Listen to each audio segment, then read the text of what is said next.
요즘 서울에서 가장 핫한 동네라면 바로 이곳이 아닐까요? 나란히 어깨를 맞댄 기와 지붕들이 멋스러운 분위기를 자아내는 북촌. 교수님 안녕하세요. 네, 안녕하세요. 반갑습니다. 안녕하세요. 네, 안녕하세요. 네. 북촌 문화센터 한켠에 있는 역사관. 이곳에는 지금의 북촌을 만든 한 인물로 일제강점기 최초의 부동산 개발회사를 운영했던 기농 정세권을 소개하고 있습니다. 제가 북촌에서 지내고 있거든요. 그러다 보니까 그 북촌의 역사에 대해서 되게 궁금해지더라고요. 정세권 선생님이신데 이분이 경상도 분이세요. 근데 1919년에 이제 경성으로 와서 부동산 개발 사업을 해요, 사실은. 예. 당시에 한옥들이 되게 큰 학돌이 많았거든요.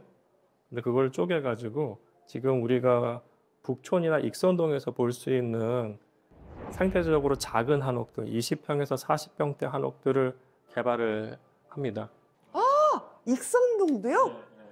이 일대를 다 하신 거네요?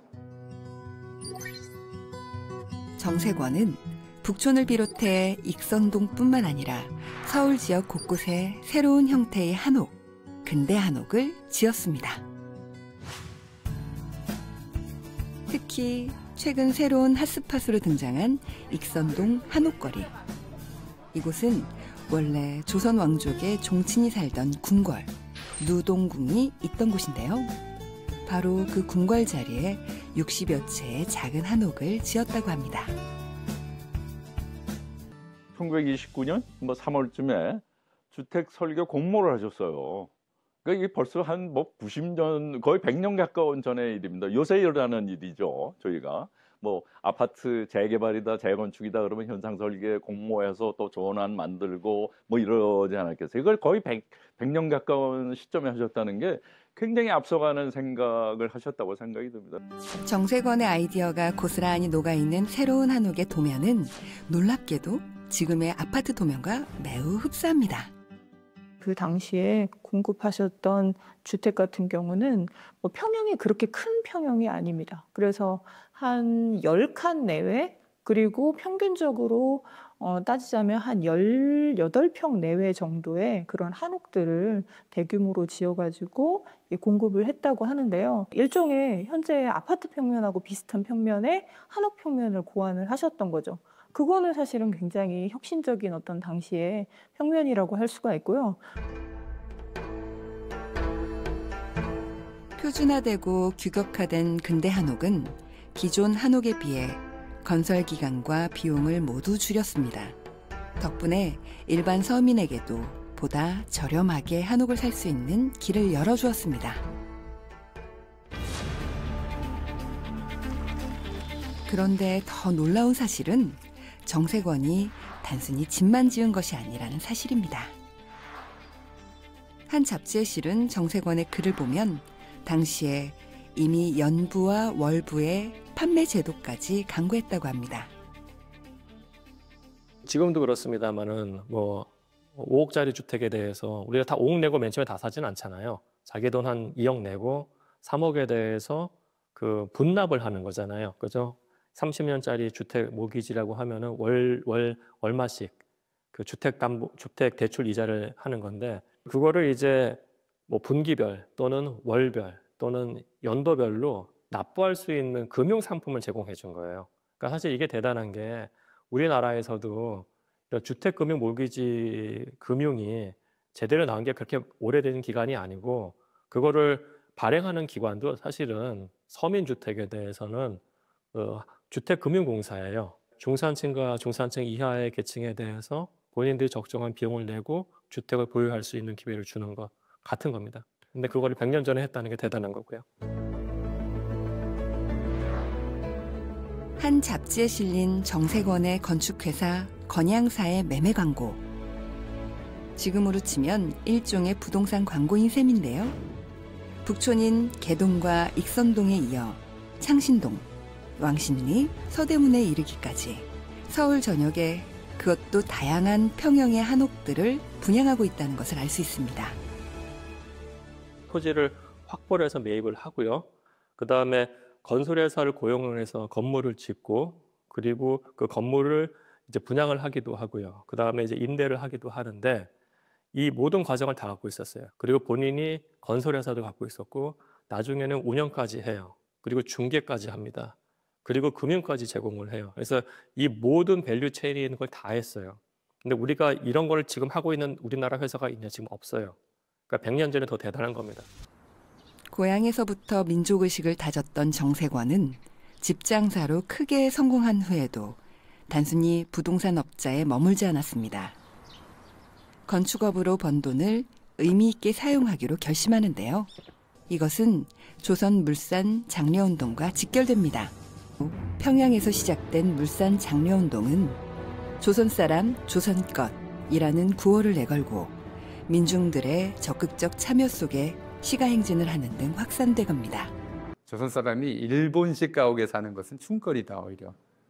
자존심 없는 짓이다. 이런 식의 이제 사회적 담론 또는 이제 집단적 자의식 같은 것들이 생겨나고 있었던 거죠. 그런 게 결합되면서 이제 북촌 일대가 개량 한옥 단지로 바뀌는 거죠. 이게 전부 이제 이 구호는 그러니까 조선 사람 조선 것이라고 하는 물산장려 운동의 구호는 결과적으로 정세권 사업 광고 구호랑 똑같았어요. 경성에서의 물산 장려운동 부흥에 힘을 실었던 정세권은 물산 장려운동의 경리부 이사를 맡아 조선 물산 장려운동의 살림살이를 책임지게 됩니다.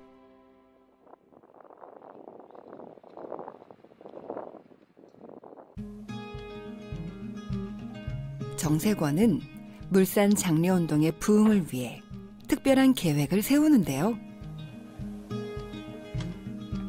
물산 장려운동의 기관지 장산에는 그 내용이 실려 있습니다. 장산 2권 제2권 제2호가 조선물산 진열관 기념호예요. 그래서 이제 조선물산 장려회관 이렇게 나온 거고요.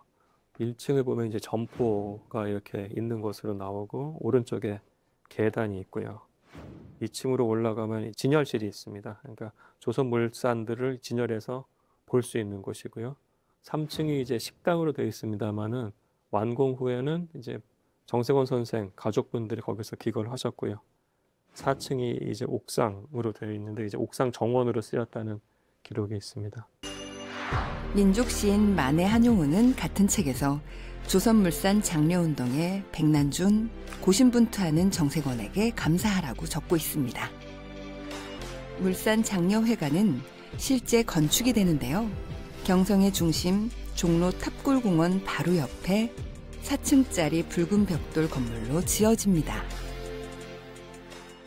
사실은 조선물산 장려회에서 좀 우스운 소리지만 그분한테 건축비를 준다고 해놓고 못 줬어요. 그래서 본인이 이제 그걸 다 떠안은 거고, 그래서 3층은 식당이 아니고 본인 가족분들이 거처하셨어요. 예, 그리고 이제 나중에는 그 1층에 이제 한쪽은 이제 건양사의 사무실이 같이 쓰기도 했습니다. 거기에 이제 그 건양사 사무실도 같이 있었다는 점이 조선물산 장려 운동을 건양사가 아주 상당 부분 이끄는 데 중요한 역할을 했다는 반증이기도 합니다. 바로 이때 정세권은 조선물산 장려회관에 이어 또 하나의 의미 있는 집을 짓습니다. 네. 이쪽에 지금 여기 한옥이 있고, 네. 그 오, 여기 진짜 작게 한옥이 있네. 이 위에 이제 뒤에 적상가옥 형태인데 양옥이 있거든요. 저거 보이는 저 집이요? 예, 예. 근데 여기가 이제 북촌 한켠에 있는 화동 129번지. 바로 이곳에 2층 양옥 건물을 지어 조선어학회를 위한 사무실로 기증을 합니다. 이 사실은 당시 신문에도 보도가 되는데요. 정세권은 시가 4,000원에 달하는 2층 양옥 건물을 지어 조선어학회의 편리를 도모하기 위해 기증했다고 되어 있습니다. 국내에 제대로 된 학회도 없는데 학회에서 조선의 언어, 문화를 지키는 노력을 계속을 하니까 네. 일제 눈엔 굉장히 안 좋게 보였던 것이고, 특히 이제 건물을 후원하고 그 다음에 여기서 있는 뭐 세미나라든지 다양한 것들을 또 재정적으로 후원을 해요, 정세권 선생이. 네. 그래서 완전히 어떻게 보면 일제 당국에 찍힌 상태가 된 거죠. 작은 사무실을 빌려 사전 편찬 작업을 하던 조선어학회 회원들은 비로소 제대로 된 사무실에서 사전 편찬 마무리 작업에 돌입합니다. 그런데 바로 이 건물에서 역사적인 사건이 발생합니다. 조선어를 통해 가지고 어떤 민족 독립운동을 하려는 그런 단체가 있다라는 그런 어떤 심정을 잡고 1942년 10월 1일에 이 조선어학회 사무실에 가서 일체 다 압수를 하고 그다음에 사람들을 잡아놓고 그렇게 시작된 게 조선어학회 순환이라고 얘기를 합니다. 1942년 10월 조선어학회 회원 33명이 잡혀간 조선어학회 사건. 조선어학회 회원이 아니었던 정세권도 함께 함흥 형무소로 잡혀갑니다. 건축업 면허 압수와 함께 갈 곳 없는 청소년들을 모아 농업 실습장으로 운영하던 성수동 일대 3만 5천 평의 땅은 이렇게 일제가 강제 헌납 방식으로 몰수해 가게 됩니다. 그렇게 일제에 의해 모든 것을 잃은 2년 뒤 감격스러운 해방이 찾아옵니다.